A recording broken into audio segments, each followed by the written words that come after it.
டேய் இது ஒரு மொக்க சேலஞ்ச்டா. டாடி கண்டிப்பா கண்டுபிடிச்சிருவாங்கடா. இருமா கண்டுபிடிக்கிறாங்களா பார்க்கலாம். டேய் நான் எதுக்கும் ஒரு பேக்கப் கேம் ஒன்று வச்சுக்கிறேன்டா. ஏன்னா டாடி கண்டிப்பாக ஜெயிச்சிருவாங்க.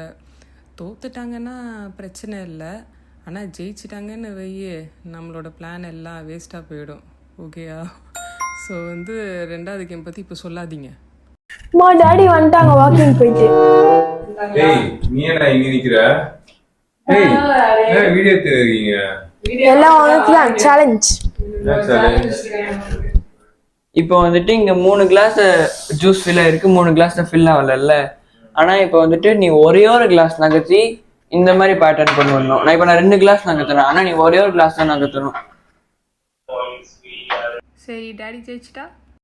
டாடி ஜெயிச்சிட்டா நம்ம இந்த வாரம் எங்கேயும் போக தேவையில்லை, வீட்லயே இருக்க வேண்டியது. தோத்துட்டா? தோத்துட்டா இப்பவே டாடி நம்ம எங்கேயாவது கூட்டு போகணும். எங்கேயாவதுனா எங்கடா? சாப்பிடுறது.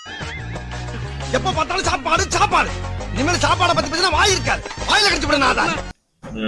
அப்ப ஜெயிச்சிட்டா எங்கேயும் போக தேவையில்ல, நம்ம பாட்டு இங்கே இருந்துடலாம். எங்கேயும் நீங்க கேட்க மாட்டீங்க.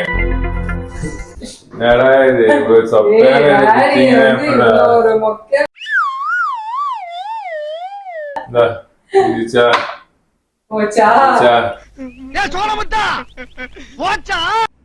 ஓகே ஓகே நெக்ஸ்ட் ஒரு சேலஞ்ச் இருக்கு. என்ன நெக்ஸ்ட் சேலஞ்ச்? ஒரு சேலஞ்ச் தானே சொன்னீங்க. நீங்க தான் ரொம்ப அறிவாளியாச்சு, அதையும் கண்டுபிடிச்சிருங்க. அதெல்லாம் முடியாது. இப்போதைக்கு இந்த சேலஞ்சுக்கு இருங்க அடுத்ததும் இதே மாதிரி முடிச்சிருங்க சிம்பிளா. நெக்ஸ்ட் சேலஞ்ச் மோடி போங்கு ஐயா போங்கு. ஒரு சேலஞ்ச் தான் சொன்னீங்க. இது என்ன பிரமாதம்? இது விட பெசலைட் ஒண்ணு இருக்கு.